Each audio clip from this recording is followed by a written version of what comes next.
Is Caitlin Clark sending a message to Stephanie White, Amber Cox, Kelly Krauskopf, and the Indiana Fever?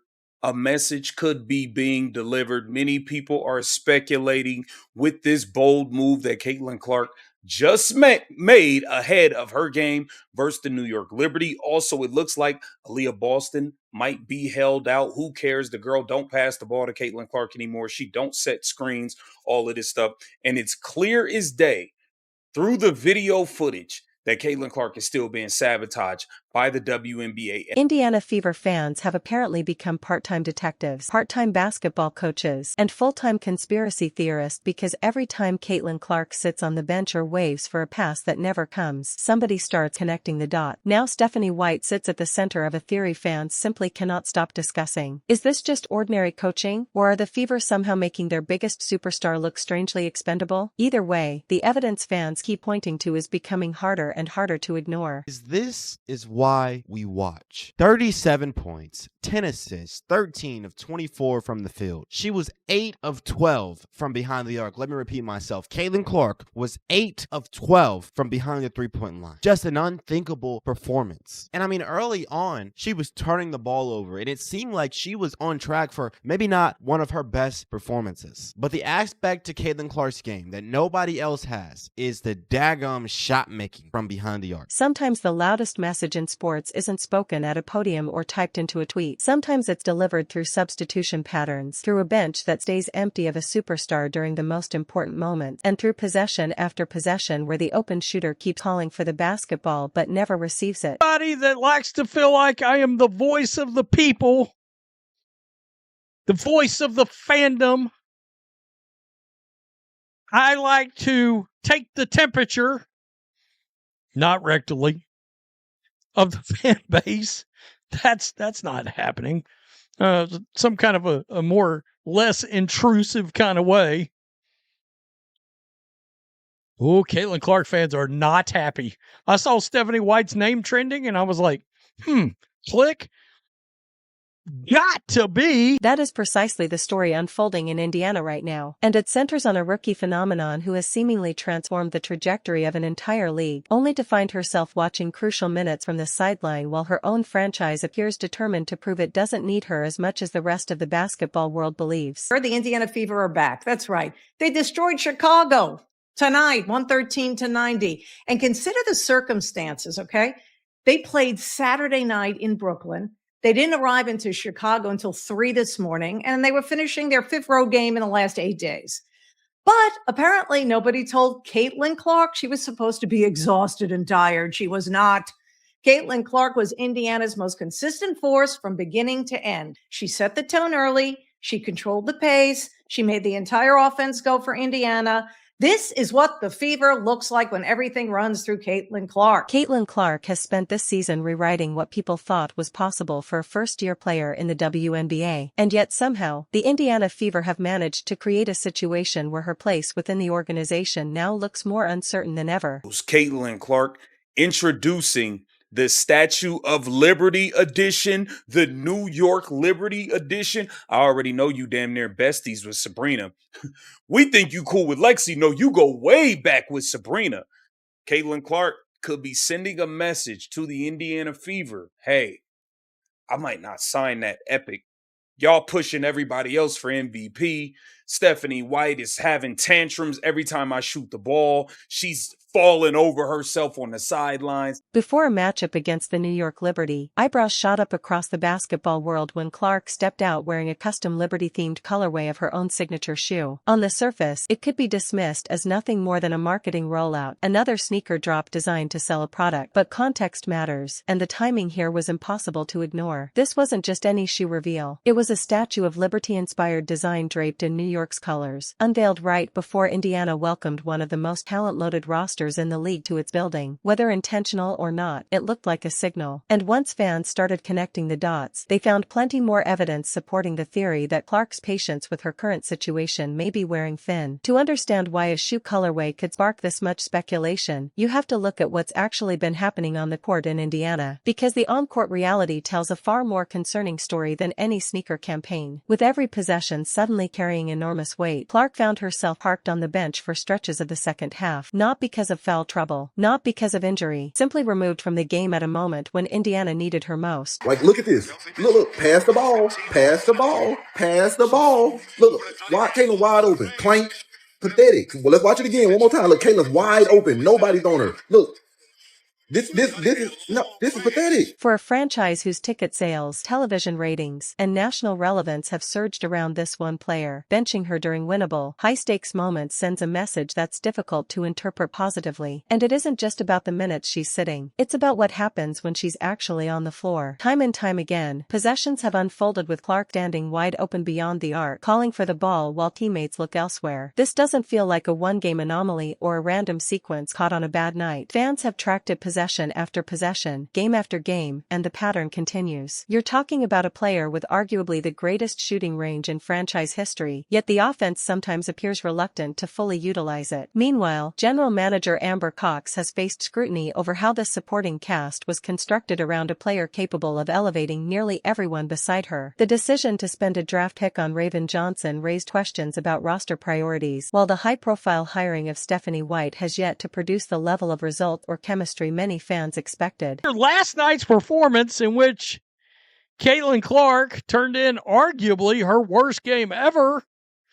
The one thing I did notice last night was the lack of running and gunning that we had seen over the last, 12 games or so? No, the Fever have been hot. They've been real hot.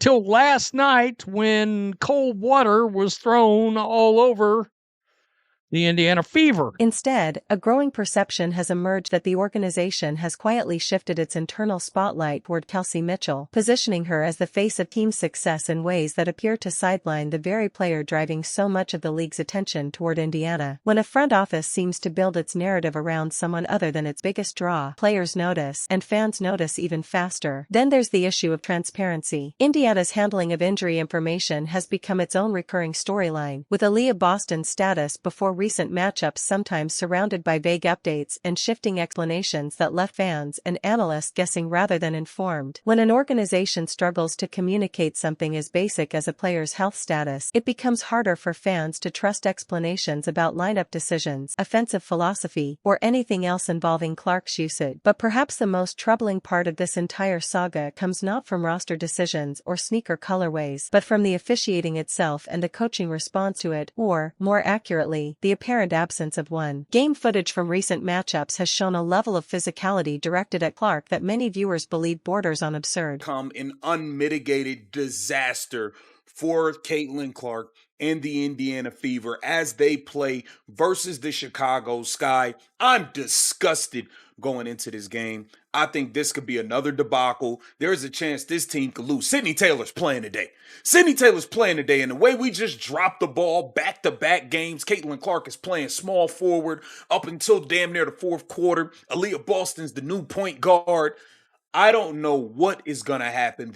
She's been shoved, grabbed, held, and hit on nearly every possession, with defenders draping their forearms across her body as she navigates screens and cut through traffic. In one particularly brutal sequence, she took such a hard hit while fighting through a pick that the play looked less like basketball and more like a linebacker meeting a running back in the open field. The comparison sounds extreme, but anyone watching the footage can understand why fans reacted so strongly. This doesn't appear to be an isolated incident either. Multiple breakdowns of recent game footage show defenders reaching across Clark's body, grabbing her arm as she shoots, and making contact from behind as she fights through screens, sometimes without a whistle. In one sequence, a defender's hand appears to come off Clark's body only after repeated contact, while another clip shows an arm reaching completely across her in a move that sparked immediate debate among viewers. Yet the game continued as if nothing unusual had happened. Across one 40-minute contest, Clark reportedly didn't attempt a single free throw despite taking contact on drives that fans believed would normally send other players to the line. And what makes the situation even more frustrating for many viewers is the reaction, or apparent lack of one, from the sideline. As Clark continued absorbing contact without consistent protection from the officials, her own head coach appeared largely silent. Y'all just seen what happened when Caitlin Clark scored 30-plus points. We actually win the basketball game. You see what happens when you give Caitlin Clark the ball? We win the basketball game. So you let me know if they trying to sabotage Caitlin. But at this point, it don't even matter because Caitlin Clark, I believe, has passed up Alyssa Thomas with assists. Oh, yes. Another one. There was no aggressive pushback, no heated exchange with officials demanding accountability, and no visible fight on behalf of a player fans believed was being physically punished on national television. Stephanie White, known throughout her broadcasting career and coaching tenure for being vocal and animated, seemed to reserve much of that energy for reacting to Clark's own shot attempts rather than challenging the physical pressure being applied by opposing defenses. To many fans, it's a jarring contradiction, a coach who visibly reacts when her star player misses a three, yet appears remarkably composed when that same player absorbs heavy contact without a whistle. That perception has not gone unnoticed, and it's fueling growing frustration directed squarely at the head coach. When a coach seems reluctant to adjust offensive schemes or fight for calls from officials, questions about trust and loyalty naturally follow. Fans have made their feelings clear, and the boos heard during recent home games suggest patience with White's leadership may be running thinner than the organization wants to admit. Taken together, all of this creates a picture that's becoming increasingly difficult for fans to dismiss as coincidence. A star player who elevates nearly every metric of franchise values, stretches of important games spent on the bench, and a supporting cast that repeatedly appears to freeze her out of the offense during crucial possessions. Most fun thing you've ever seen a women hooper ever do. And let's not neglect Kelsey Money Mitch. She came alive in that second half. 30 points. She shot it 6 of 9 from behind the arc. I mean, this Fever backcourt was absolutely insane. We're going to get into it all today, but mind you, this is on the heels of everybody kind of crashing out on Caitlin Clark. She missed the clutch free throws. They're saying she choked. You saw the Indiana Fever playing too much iso ball, and everybody kind of comes out and they condemn the team, and I get it. It doesn't look like the Fever that we have been accustomed to seeing. A front office facing criticism over questionable roster construction and a lack of transparency around injuries, combined with a coaching staff that appears unwilling to fight for calls or defend its franchise cornerstone against increasingly physical, borderline dangerous defensive treatment, creates a troubling picture. When you stack those pieces together, it becomes far less surprising that speculation about Clark's future has intensified and much easier to understand why a shoe colorway inspired by another franchise's colors could spark so much conversation. New York, for what it's worth, has built a reputation across professional sports for attracting star talent, while the Liberty roster already includes players who have publicly expressed admiration for Clark's game and personality. Whether that connection ever moves beyond speculation remains unknown, but the foundation for the narrative doesn't require much imagination given everything unfolding in Indiana. At the end of the day, none of this exists in a vacuum. Every missed pass, every benched minute, every uncalled foul, and every silent sideline reaction adds another layer to a story fans are piecing together in real time. Whether it's a coordinated effort or simply a series of unfortunate coincidences stacking up around one player, the optics have become increasingly difficult to ignore. Caitlin Clark has proven night after night that she can elevate a franchise with her talent, leadership, and shooting range. But no player, no matter how extraordinary, can carry an organization that appears unwilling to fully invest in her success. Cracks multiple defenders, creates space for everybody else. She turns Indiana into an offensive machine. Then Kelsey Mitchell woke up in the second half, and boy, she was spectacular. Once Mitchell found her rhythm, Chicago had no answer. Clark controlled the game from the start. Mitchell, well, blew it open after halftime. And now we have a really fascinating MVP situation.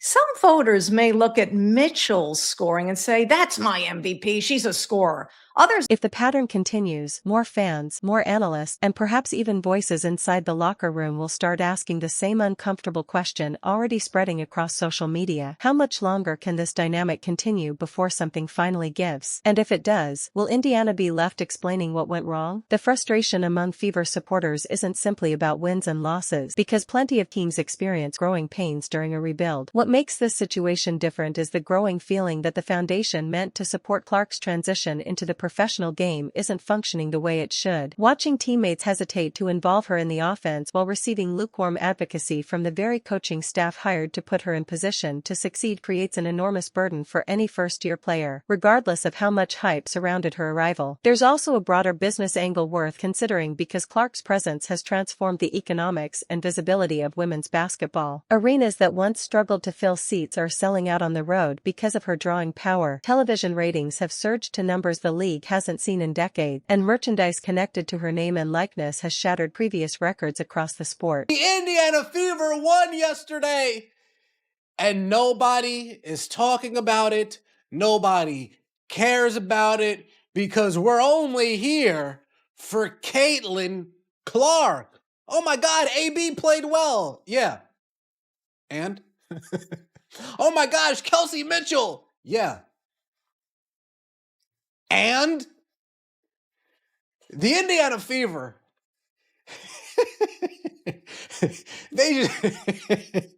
They just keep stepping in it. For a franchise sitting on an asset capable of generating that level of attention and revenue, the apparent mismanagement looks even more baffling from a pure business standpoint, let alone a competitive one. Organizations typically bend over backward to protect and support players capable of creating this kind of visibility. Yet Indiana's handling of the situation suggests either a troubling level of organizational dysfunction or a genuine reluctance to build around Clark in the way common sense would dictate. It's also worth remembering that players talk, and locker room dynamics have a way of surfacing publicly whether organizations want them to or not. If teammates are genuinely freezing Clark out during possessions, whether because of jealousy, misplaced pride, or simple stubbornness about ball movement, that kind of tension rarely stays contained forever. Chemistry problems have a habit of bubbling to the surface during losing stretches. And if Indiana continues struggling to turn individual talent into collective success, don't be surprised if more reporting eventually emerges detailing what may be happening behind closed doors. Until then,